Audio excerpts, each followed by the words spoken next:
নমস্কার বন্ধুরা, Kazi Nazrul Islam university political science reading Gandhi suggestion দিচ্ছি প্রোগ্রাম কোর্সে। যা সাজেশন দিচ্ছি এখান থেকে তোমরা 100% কমন পেয়ে যাবে। তোমরা দেখবে এটা পড়বে ভালো করে, সে 1 নম্বর হোক, 2 নম্বর হোক, বা বড় প্রশ্ন হোক, সংক্ষিপ্ত প্রশ্ন হোক, সবই তোমরা কমন পাবে। তো প্রথমে শুরু করা যাক সাজেশন 1 নম্বর এবং 2 নম্বরের। আমি 1 নম্বর ও 2 নম্বরের সাজেশন একসাথে দিয়েছি, তোমরা দেখলেই বুঝতে পারবে কোন কোশ্চেনটা 1 নম্বর হবে, কোনটা 2 নম্বর। কারণ আলাদা আলাদা করলে অনেক সময় লেগে যাবে। তো প্রথম প্রশ্ন হচ্ছে, শিল্পায়ন সম্পর্কে গান্ধীর মনোভাব কি ছিল? নিষ্ক্রিয় প্রতিরোধ আর সত্যাগ্রহের মধ্যে তফাৎ কি? নিষ্ক্রিয় প্রতিরোধ ও সত্যাগ্রহের মধ্যে পার্থক্য কি? একই হবে, এটা অর দিয়ে রয়েছে। ভারতে গান্ধীর তৃতীয় সত্যাগ্রহ কোথায় আয়োজিত হয়েছিল? সত্যাগ্রহ বলতে কি বোঝো? নারীর ক্ষমতায়ন সম্বন্ধে গান্ধীজির ধারণা কি ছিল? সম্পত্তিতে কন্যা সন্তানের ভাগ সম্বন্ধে গান্ধীজি কি ভেবেছিলেন? গান্ধী তার কোন গ্রন্থের দ্বারা ভারতে অস্পৃশ্যতা বিরোধী আন্দোলন প্রচার করেছিলেন? পণপ্রথা সম্পর্কে গান্ধীর ধারণা কি ছিল? সম্পত্তির ওপর নারীর অধিকার সম্পর্কে গান্ধীর ধারণা ব্যাখ্যা করো। গান্ধীর লেখা দুটি গ্রন্থের নাম লেখো। কিভাবে গান্ধী আধুনিক সভ্যতার সমালোচনা করেছিলেন? ভারতে গান্ধীর প্রথম সত্যাগ্রহ কোথায় হয়েছিল? রামরাজ্য কি? জাতীয় আন্দোলনে নারীদের অংশগ্রহণ সম্পর্কে গান্ধীর দৃষ্টিভঙ্গি কি ছিল? স্থিতিশীল উন্নয়ন সম্পর্কে গান্ধীর অবদান ব্যাখ্যা করো। গান্ধী কিভাবে পরিবেশ সম্পর্কে ভেবেছিলেন? নারীর নিজস্ব চেতনা সম্পর্কে গান্ধীবাদী ধারণা ব্যাখ্যা করো। সংক্ষেপে লেখো। 2 নম্বরে, নারীদের নিজ সত্তা সম্বন্ধে গান্ধীজির ধারণা সংক্ষেপে লেখো। এটা সেম কোশ্চেন। গান্ধী হরিজন সম্পর্কিত ধারণাটি সংক্ষেপে ব্যাখ্যা করো। একজন চিন্তাবিদের নাম বলো যার লেখা গান্ধীকে অনুপ্রাণিত করেছিল। হিন্দ স্বরাজ প্রথম কোন ভাষায় প্রকাশিত হয়েছিল? The story of my experiment with truth এই বইটি কে লিখেছিলেন? অস্পৃশ্যতা দূরীকরণে গান্ধী কর্তৃক প্রতিষ্ঠিত সংগঠনের নাম বলো। কোন সাপ্তাহিক হিন্দ স্বরাজ প্রথম প্রকাশিত হয়? কোন সাপ্তাহিকে? কোন বছর গান্ধী হিন্দ স্বরাজ রচনা করেছিলেন? হিন্দ স্বরাজ গ্রন্থের মূল বিষয় কি? এই হিন্দ স্বরাজ থেকে কিন্তু কোশ্চেন প্রায় আসে এবং একাধিক কোশ্চেন আসে। এই নয় যে একটা কোশ্চেন দিল, শর্ট কোশ্চেনে 2 নম্বরে এটা আসে। কেন গান্ধী হিন্দ স্বরাজের রেলওয়ের সমালোচনা করেছিলেন? গান্ধী কেন হিন্দ স্বরাজের ডাক্তারদের সমালোচনা করেছিলেন? গান্ধীকে মহাত্মা উপাধি কে দিয়েছিলেন? কোন সালে পুনা চুক্তি স্বাক্ষরিত হয়েছিল? পুনা চুক্তির প্রধান স্বাক্ষরকারী কারা ছিলেন? গান্ধীর পুরো নাম কি? গান্ধীর আত্মজীবনীর নাম কি? সত্যাগ্রহের যে কোনো একটি সীমাবদ্ধতা বলো। In which year Gandhi began satyagraha movement in South Africa? South আফ্রিকাতে সত্যাগ্রহ মুভমেন্ট কোন সালে গান্ধীজি করেছিলেন? সত্যাগ্রহ করেছিলেন আফ্রিকাতে, সাউথ আফ্রিকাতে প্রথম। তারপরেরটা হচ্ছে an essay on civil disobedience গ্রন্থটি কে লিখেছিলেন?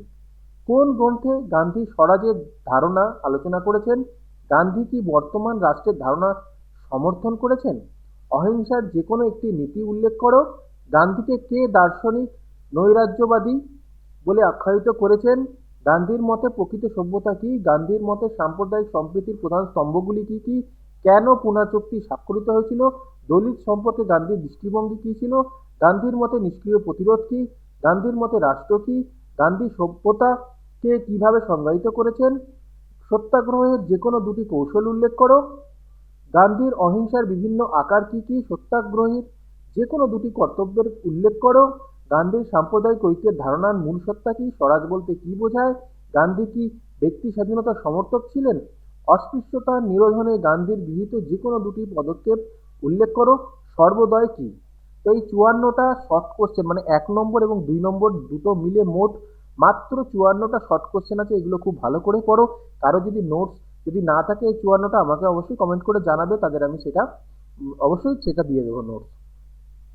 পরে 5 নম্বরের প্রশ্নের জন্য তোমরা পড়বে কিভাবে গান্ধী হিন্দ স্বরাজে উকিলদের সমালোচনা করেছিলেন। কিভাবে গান্ধী হিন্দ স্বরাজে ব্রিটিশ পার্লামেন্টে সমালোচনা করেছিলেন। হিন্দ স্বরাজ ভালো করে পড়বে, এখান থেকে কিন্তু 5 নম্বর কমন পাচ্ছ, 2 নম্বর 1 নম্বর সবই কমন পাবে। অন্তত 7-8 নম্বর তোমরা হিন্দ স্বরাজটা পড়ে রাখলেই কমন পাবে। পরে হচ্ছে গান্ধীর মতে সত্যাগ্রহের মৌলিক উপাদানগুলি কি কি? অস্পৃশ্যতা সম্পর্কে গান্ধীর দৃষ্টিভঙ্গি একটি সংক্ষিপ্ত নোট লেখো। এটা বড় প্রশ্নেও আসতে পারে। গান্ধীর আধুনিক রাষ্ট্রের ধারণা সংক্ষেপে লেখো। গান্ধীর রামরাজ্য বলতে তুমি কি বোঝো? গান্ধীর সত্য ও অহিংসার ধারণা সংক্ষেপে বিশ্লেষণ করো। অচি পরিষদ ধারণাটি সংক্ষেপে ব্যাখ্যা করো। গান্ধীর অচি পরিষদ, তো এইটা বড় প্রশ্নও আসতে পারে। অবদমিত শ্রেণীর অবস্থার উন্নতির জন্য গান্ধী কি করেছিলেন? নিঃশর্ত ভালোবাসা সম্পর্কে গান্ধীর তত্ত্ব সংক্ষেপে আলোচনা করো। পরিবারে নারীর ভূমিকা সম্পর্কে গান্ধীবাদী ধারণা সংক্ষেপে আলোচনা করো, অথবা নারীর ক্ষমতায়নের বিষয়ে গান্ধীর ভাবনা ব্যাখ্যা করো। তো নারীর ক্ষমতায়নটা যদি ভালো করে পড়ো অবশ্যই এটাও পেরে যাবে। পরেরটা হচ্ছে প্রকৃতি সংরক্ষণে গান্ধীর ধারণা ব্যাখ্যা দাও। এই হলো 5 নম্বর। 10 নম্বরের জন্য পড়বে সাম্প্রদায়িক ঐক্য সম্পর্কে গান্ধীর দৃষ্টিভঙ্গি নিয়ে সমালোচনামূলক আলোচনা করো। গান্ধী কিভাবে হিন্দ স্বরাজে আধুনিক পশ্চিমা সভ্যতার সমালোচনা করেছিলেন। আবারও বলছি, হিন্দ স্বরাজ ভালো করে পড়ে রাখবে, সবকটা থেকেই কিন্তু কোশ্চেন পাচ্ছ। তাহলে 5 নম্বর থেকে একটা পাবে, 2 নম্বর থেকে 10ও পেয়ে যাবে। আধুনিক পশ্চিমা সভ্যতার কুফল সম্পর্কে গান্ধীর সমাধান সমালোচনা আলোচনা করো, যেমন হিন্দ স্বরাজে ব্যাখ্যা করা হয়েছে। স্বরাজে গান্ধীর স্বরাজের ধারণা মূল্যায়ন করো।